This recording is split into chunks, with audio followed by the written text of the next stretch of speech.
Hello, my name is Doug Hubble and welcome to Astrophotography Tutorials. It's galaxy season. Yes, galaxy season.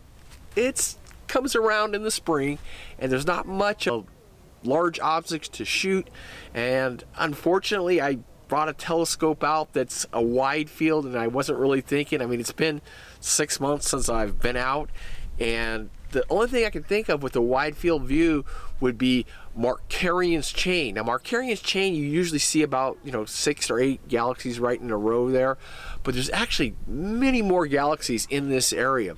I'm going to try taking some images of this region, and then if I'm successful, I will give this image data set to you so you can try processing it. I know it's been a while since I've been on the air here. It's been over 6 months. I've been busy doing some other things, but I really wanted to say thank you very much for subscribing. Also, you guys have reached over 15,000 subscribers, and I really appreciate you listening and subscribing. I hope to start making more videos. Anyway, if this is the first time you're watching, I would like you to subscribe. I typically publish 2 astrophotography videos on the 1st and 15th of every month. Thanks for watching, and I hope to see you soon.